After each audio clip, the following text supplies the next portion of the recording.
क्या आपने कभी सोचा है कि दुनिया की सबसे बड़ी इमारत, सबसे पावरफुल कंपनी या फिर सबसे अमीर लोग पूरे दुनिया के, इन सभी का डायरेक्ट कनेक्शन आखिर स्टॉक मार्केट से कैसे है? एक ऐसा बाजार जहां पर इमोशन बिका करते हैं, भविष्य खरीदा जाता है और महज एक ही क्लिक के अंदर करोड़ों का गेम हो जाता है। लेकिन रुकिए जरा, ये मार्केट आखिर आया कहां से? कैसे ये बना पैसों का महासागर? और सबसे बड़ा सवाल दोस्तों, आज के टाइम पर आप इस मार्केट में आखिर क्या कर सकते हो? आज की मेरी इस वीडियो में मैं आपको एक टाइम मशीन में बिठाकर वक्त में पीछे ले जाना चाहता हूँ स्टॉक मार्केट के, यानी कि सन 1602 से लेकर 2025 तक की पूरी जर्नी आपको दिखाने वाला हूँ यहाँ पे। शेयर मार्केट की शुरुआत, उसका विज्ञान और सबसे बड़ी बात, उसमें छुपे हुए शक्ति का रहस्य, सारी की सारी चीजें यहाँ पर खुलकर आपके सामने आने वाली है। लेकिन दोस्तों, वीडियो को शुरू करने से पहले मैं आपके साथ एक जानकारी साझा करने चाहता हूँ। मैं और मेरी टीम पिछले 5 सालों से वेबसाइट डेवलपमेंट और डिजिटल मार्केटिंग का काम कर रहे हैं, और अगर आप भी हमसे काम करवाना चाहते हैं तो नीचे डिटेल मैंने डिस्क्रिप्शन में डाल दी है और कॉन्टेक्ट डिटेल भी दे दी है, तो नीचे जाके मुझे कॉन्टेक्ट कर लीजिए। तो चलिए वीडियो को शुरू करते हैं। सन 1602 में नीदरलैंड ने गजब का एक्सपेरिमेंट किया। कुछ व्यापारी सरकार के सपोर्ट से कंपनी बनाते हैं, वो VOC, जिसे हम डच ईस्ट इंडिया कंपनी कहते हैं। अब यहाँ पर इस कंपनी को चाहिए था जहाज, हथियार, बंदूकें और टीम, यानी कि ढेर सारा पैसा। लेकिन सिर्फ कुछ ही व्यापारी ये सब अफोर्ड कर सकते थे। तो पहली बार उन्हें आम जनता से कहा, आप हमें पैसा दीजिए और बदले में हमारी कंपनी में हिस्सा लीजिए। जहाजों से व्यापार होगा, मुनाफा हुआ तो आपको भी कमाई होगी। इसी के साथ इतिहास में पहली बार कंपनी पब्लिक ओनरशिप में आई। शेयर बेचे गए, यानी कि ओनरशिप बांटी गई, और एम्स्टर्डम स्टॉक एक्सचेंज खुला, दुनिया का पहला स्टॉक बाजार। आपको बता दूं, आज की एप्पल, अमेजोन या रिलायंस भी इसी मॉडल पर चलती है। और यहाँ पर एक माइंड ब्लोइंग फैक्ट भी अवेलेबल है। डच ईस्ट इंडिया कंपनी उस दौर की सबसे अमीर कंपनी बनी। अगर आज के डॉलर में उसका वैल्यू निकाला जाए तो एप्पल, माइक्रोसॉफ्ट, अमेजोन सबको मिलाकर भी कम पड़ जाएगा। अब यहाँ पे थोड़ा सा ये भी जान लेते हैं कि BSE की शुरुआत आखिर कैसे हुई। वो भी दोस्तों एक बरकत के नीचे। साल था 1875 का, जब 22 स्टॉक ब्रोकर मुंबई के टाउन हॉल के पास एक बरगद के पेड़ के नीचे जमा हुए। वहाँ न कोई टेलीफोन था, न कंप्यूटर, न ही स्क्रीन, बस एक कागज, एक रजिस्टर और तेज दिमाग। उन्होंने एक सिस्टम बनाया जहाँ कंपनी पैसा जुटाती थी और इन्वेस्टर्स हिस्सेदारी खरीदते थे।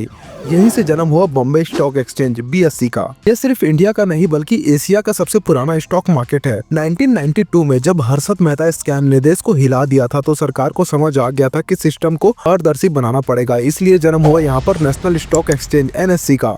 ये पूरी तरीके से कंप्यूटराइज्ड सिस्टम था। कोई दलाल या ब्रोकर गेम नहीं खेल सकता था यहाँ पर। और इसके बाद जो हुआ वो इतिहास था। आज कोई भी किसी भी कोने से ज़ीरोधा, ग्रॉक्स, अपस्टॉक्स, इन जैसे ऐप से सिर्फ एक ही क्लिक में करोड़ों की कंपनी में हिस्सेदारी बना सकता है अपनी। जहाँ पर दोस्तों कभी ब्रोकर बरगद के नीचे बैठा करते थे, आज उन्हीं का बेटा मोबाइल से अरबों की ट्रेडिंग कर रहा है।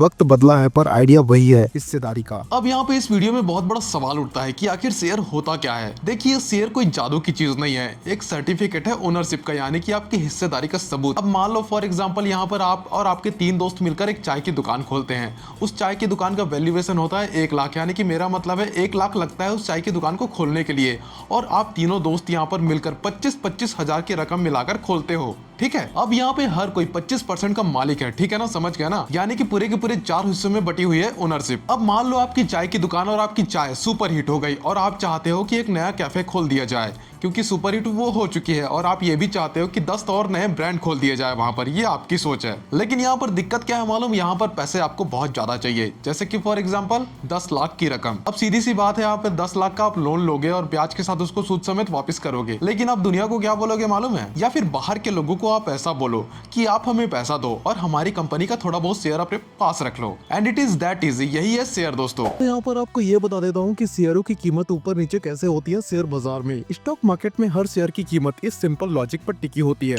लोग खरीदना चाहते हैं, इज इक्वल्स टू डिमांड बढ़ती है, इज इक्वल्स टू प्राइस ऊपर। लोग बेचना चाहते हैं, इज इक्वल्स टू सप्लाई बढ़ती है, इज इक्वल्स टू प्राइस नीचे। पर कहानी यही खत्म नहीं होती दोस्तों। मान लो एक कंपनी ने अनाउंसमेंट किया कि उन्होंने एक नई टेक्नोलॉजी बना ली है। इन्वेस्टर्स को उम्मीद जगी, भविष्य में मुनाफा ज्यादा आएगा। लोग टूट पड़ते हैं शेयर खरीदने और कीमत आसमान छू जाती है। अब दूसरा सीन सोचो, कहीं अफवाह उड़ी कि कंपनी के CEO ने इस्तीफा दे दिया। लोगों को डर लगा कहीं कुछ गड़बड़ तो नहीं होगा। पैनिक में लोग बेचने लगे उस शेयर को, और शेयर की कीमत धड़ाम से नीचे आ गई। अब एक रियल लाइफ एग्जांपल से आपको समझाता हूँ, जो है यस बैंक का केस। 2018 में यस बैंक के शेयर 400 रुपए से ऊपर थे। फिर खबर आती है कि NPA बढ़ रही है और मैनेजमेंट की दिक्कत है।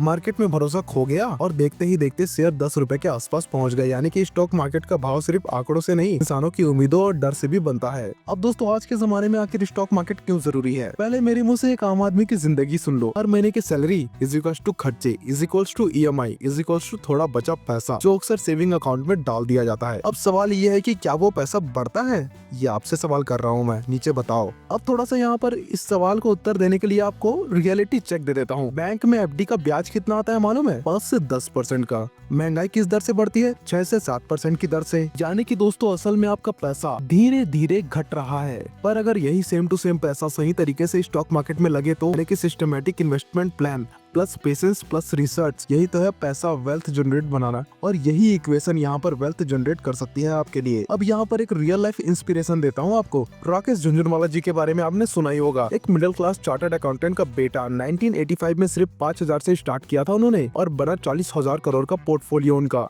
वॉरेन बफेट, जिन्होंने 11 साल की उम्र में पहला स्टॉक खरीदा और आज वो बन चुके हैं दुनिया के सबसे अमीर और समझदार इन्वेस्टर में से एक। इन दोनों का नाम दोस्तों आपने कभी ना कभी अपने जीवन में जरूर सुना होगा। स्टॉक मार्केट अमीरों का क्लब नहीं है, यह तो उस इंसान का हथियार है जो सपने देखता है कि उसकी मेहनत सिर्फ खर्चे में नहीं, किस्मत में भी बदलनी चाहिए। अगली बार जब भी आप शेयर बाजार का नाम सुनो ना, तो इसके बारे में ये मत सोचना कि ये सिर्फ पैसों का बाजार है। ये है ओनरशिप का पावर, भविष्य का विश्वास और सबसे बड़ी बात, समझदारी से बनाया गया पूरा का पूरा साम्राज्य। अगर ये वीडियो आपको अच्छी लगी तो इस वीडियो को शेयर करना ना भूले, हमारे वीडियो को लाइक करना ना भूले और हमारे चैनल को ऐसे ही वीडियोस के लिए सब्सक्राइब करना ना भूले। टिल देन गुड बाय, मिलते हैं किसी और वीडियो में।